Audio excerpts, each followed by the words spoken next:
So I decided to read this book called The 48 Laws of Power. One day, I started reading law number 27. Play on people's needs to believe to create a cult-like following. Nothing seemed out of the ordinary once I started reading it, until in the chapter, it started listing off the 5 steps to creating a cult. As I progressed reading through the steps, it dawned on me. This is exactly what Andrew Tate did.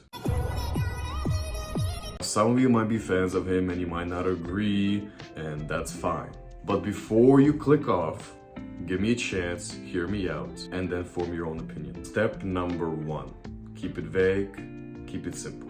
The main focus of this step is attention. The attention must be attracted by words, which can be hazy and deceptive. This can clearly be seen implemented by Andrew Tate, which rose to fame with his viral rants. He used words to attract attention and controversy. There are 2 elements to this step: promise of something great and transformative, and total vagueness. Use words full of heat and enthusiasm, but cloudy meaning. This can be seen in Tate's viral videos where he passionately delivers his points, while the meaning behind them are often unclear. This causes the audience to need to formulate their own meaning from the videos, which often causes a divide, which can be seen with the Tate fans and haters. The fans interpret his points as meaningful, while the haters interpret them as hateful. When he launched Hustlers University, he created the impression of specialized knowledge, made his approach of self-improvement and becoming rich seem new and fresh. This combination of vague promises, cloudy but alluring concepts, and fiery enthusiasm stirred people's souls and resulted in a group being formed around him.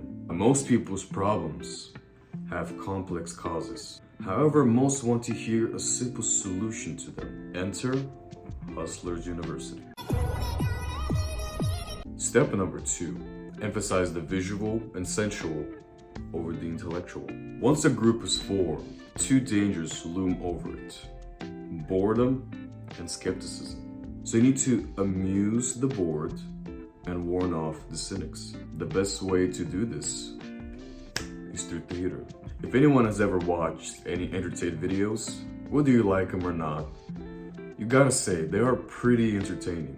Surround yourself with luxury. Dazzle your followers with visual splendor.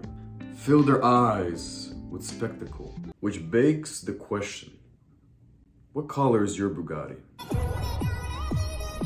Probably none of the colors of the myriads of cars that he owns. So yeah, he keeps it entertaining with his videos, and he wards off the cynics by saying, "Hello at Greta Thunberg. I have 33 cars," etc., etc. Step number 3, borrow the forms of organized religion to structure the group. If anybody was curious why there are so many TikTok pages dedicated to Andrew Tate, the answer is Hustlers University, which incentivizes its members to do just that. And then have a special link in the bio of the page, through which, if somebody signs up for Hustlers University, the person gets a commission. Create ritual for your followers. Organize them into a hierarchy, ranking them in grades of sanctity.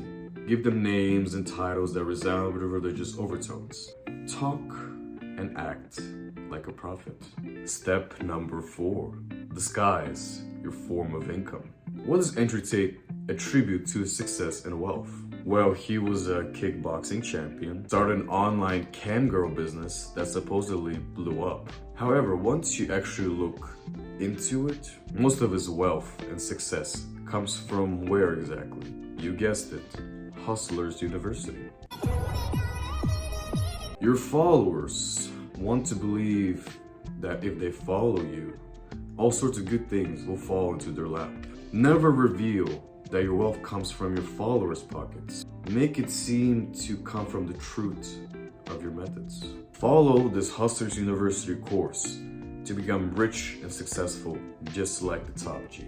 Step number 5, create an us versus them dynamic. A cult is nothing without a driving force that keeps them united. Whether it be women or the haters or even the Matrix.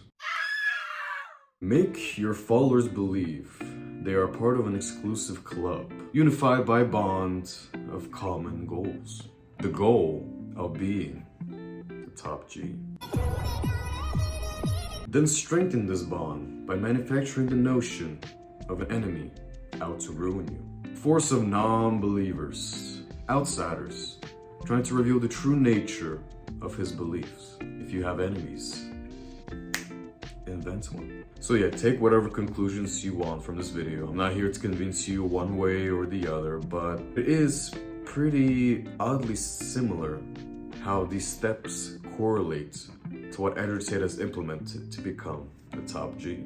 Somebody must have been doing the research on this book.